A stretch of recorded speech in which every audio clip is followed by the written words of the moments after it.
Hi there.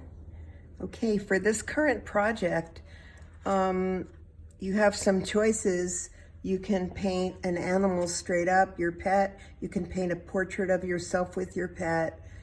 You can paint your pet as a person. There's a lot of options, but read through the module and it will explain them all. This is a painting I did of my studio cat, Bully, who was a big, tough feral cat for 10 years. I was feeding him, and then I finally took him. He allowed me to take him inside, which was great. And anyway, I will show you. I already finished this painting, but what I'm going to do is start another one to demonstrate just how I did certain techniques in this, like how to make fur, and where to start with the pet portraits. So let's do this. I have the sketch of him here, and I was real careful to sketch out the details like the eyes and stuff. And I like to start with the eyes because all of the stuff around his eyes gets very loose and washy, and it feels to me like once I get the eyes in place and they're kind of detailed, it just helps the rest of the painting come together. So I'm looking at his eyes now, with the cat's eyes, and I'm sure this is different for different animals, but he's got green eyes, right? Like a cat.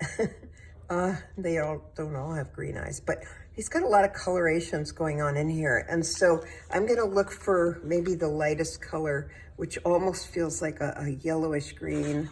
And I'm going to, I should get a tester, hold on. I'm going to paint, okay. I'm gonna paint, that color on first.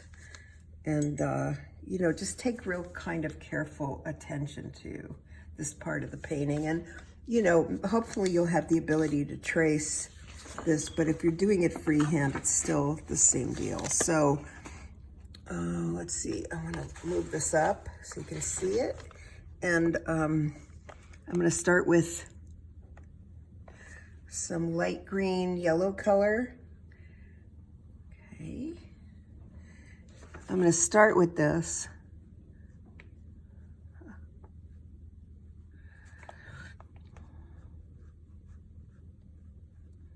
And then while it's wet, I'm going to drop in some other colors. Like I almost see a little bit of a blue in there. It's kind of fun. The irises are interesting. There's a little bit of blue in there. There's a little bit of green in there. Put in. Oops, too much. See, this is the watercolor artists. Like I said, I think they just get better at fixing their mistakes. So I'm pulling this out. I wet, with the wet brush, and then I just dried it with my finger, and I'm pulling out the paint so I can get it. And actually, that makes a nice little glow at the bottom. Here, let's get this going here. While it's wet, put in some blue. Okay. It's starting to dry. We don't want that to dry. Okay. Anyway, I'm just taking some time with the eyes because that really captures sometimes the most likeness of the pet you're painting, of the animal you're painting, and it makes it interesting. So let me dry this, and I'll put the pupils in, and then I'll move on to the fur.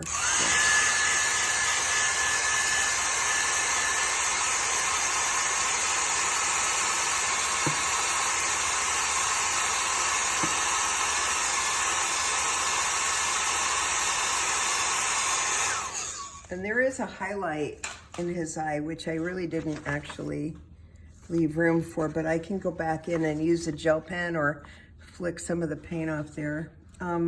Yeah, now I'm gonna paint the pupil and then I'm gonna move on after that. Cats have funny pupils. Okay.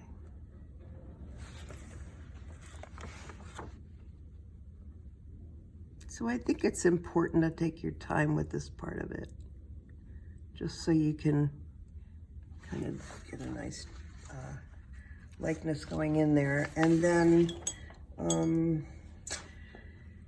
you know, I could continue to paint inside the eyes, but I think what I'm gonna do before I do that is just kind of move to the fur. So the first wash I'm gonna put down is like, you know, like kind of what his lightest color is, and underneath it looks a little brownish.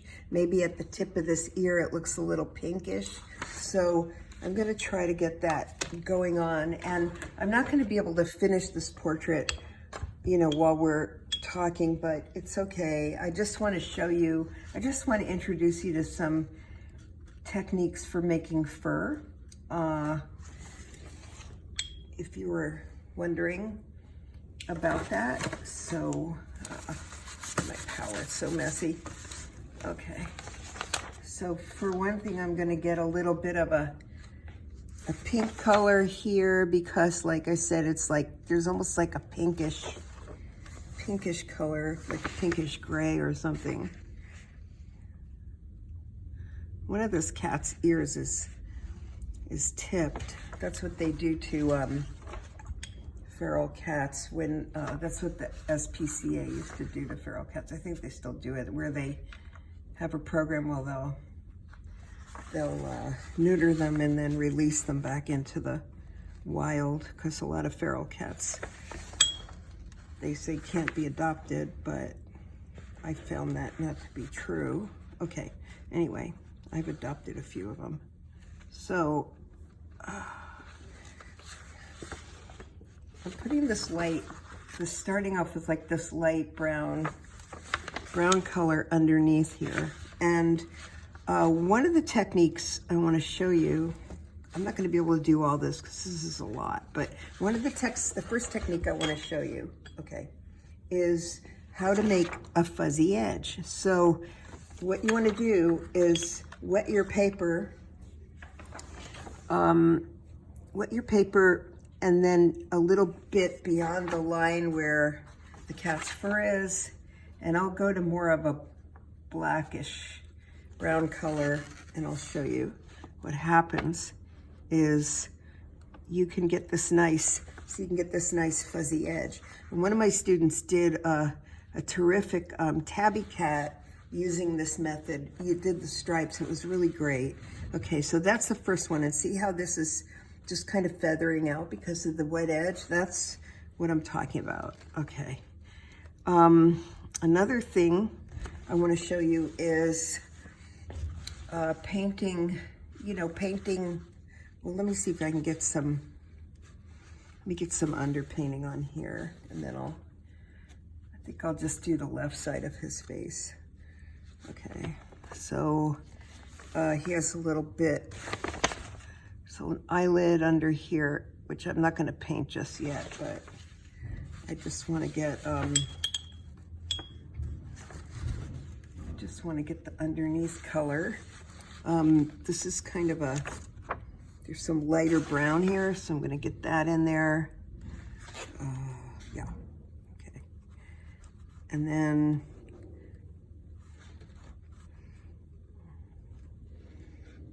there's quite a lot of dark on the side of his nose and some lighter color up here. Get that going.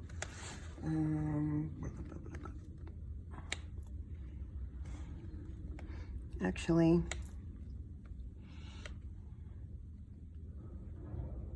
the cats don't have whites of their eyes. I'm going to go back in and do the eyes after, but I'm just going to show you ways that you can kind of emulate fur. Another way to do it is to use a pointed, round brush. You can use your small one, or you can use your larger one, your 6 or your 2, and you can just, paint the fur in there like that with short brush strokes. If the animal has short hair, maybe they have long hair. But you can just paint it with short brush strokes going in the direction that the fur is going. So you always want to paint it in the direction that it's growing. So pay attention to that. Oh, I'm not paying attention to that. That's not good. Anyway, these are my first coats. I just kind of built it up. This is how I did it, is I kind of just built up the, oh, it's blooming a little. Okay, that's all right. You know, I just kind of build it up. Okay. So another thing you can do is you can use, if you have an old bristle brush, like an oil painting brush, I have tons of them. Let me get one.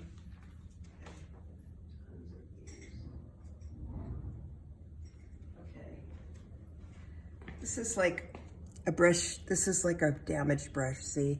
And what you can do is, you can do this on wet or dry, but I'll just show you what happens. If you do it on wet, you know, you get these little brush strokes, depending. You know, you can just try this. You can try this on some of your less expensive paper. If you want to try out some of these techniques, you can do that. You can also do it, and I'm just going to do it over here because it doesn't matter. I'm going to go over it anyway, but you can do it on dry paper. Well, that paper's still wet, but that's okay. You can do it on dry paper. I'll do it on this side, on dry paper. So that's a dry brush technique using kind of, you can use a ruined brush, or you could take one of your brushes and smash it. But maybe you have an old, you know, brush that's not really good. Actually, here.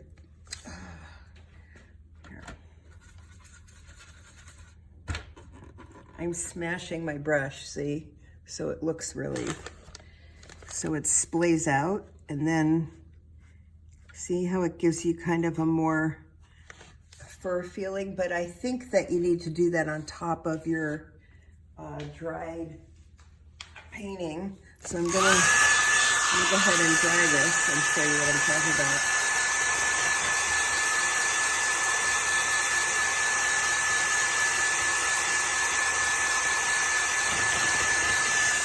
And I did a number of these techniques to get that portrait of Bully that I used. What I liked about it was that, you know, his fur is thick and black, and so I was able to try a bunch of stuff and not ruin the painting, which was really cool. So I'm just doing the dry brush technique. Another thing that you can do is do,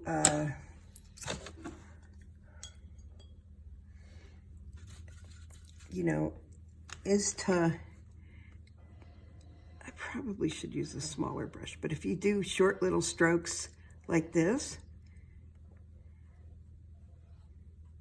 and then you wet them afterwards to just soften them. Oh, well, that's not really working, is it? Too much paint on there. You know, you can wet them to soften them and still get a little bit of a fur texture. So you'll just have to play around with it. You know, there's a lot of good videos on YouTube too. If you just Google how to paint fur, I just watched 2 of them and they were great. And they were just the techniques that I used for that other portrait. So, you know, you might want to do that, and you know, you can get, sorry, when I'm working and trying to talk at the same time, I get confused. Okay. Can't you chew gum and walk, huh? Anyway, okay, so I actually think I'm gonna get a different brush for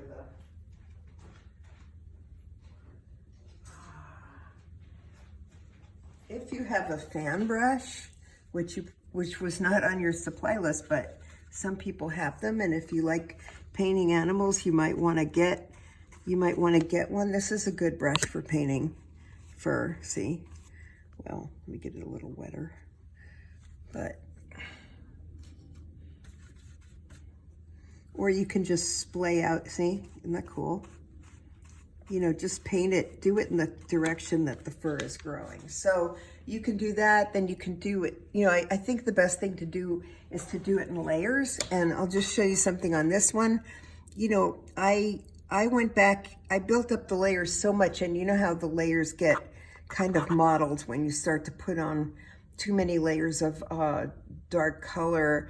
It gets kind of, you know, it starts to look blotchy, but for this particular thing, it worked well. And then I was able to pull out some of the colors here, see, around the eyes, around the lids.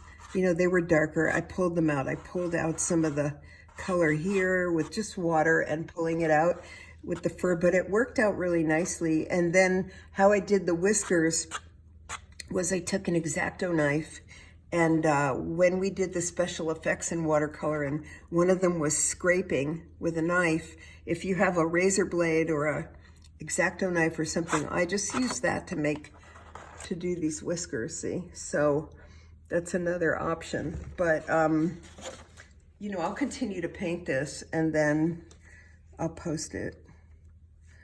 You know, and that's pretty much it for techniques. I think that's all I can give you, and I'm going to stop the video now, and you know, if you have questions or something, you can email me, okay, or come to the office hour Tuesday. All right, bye.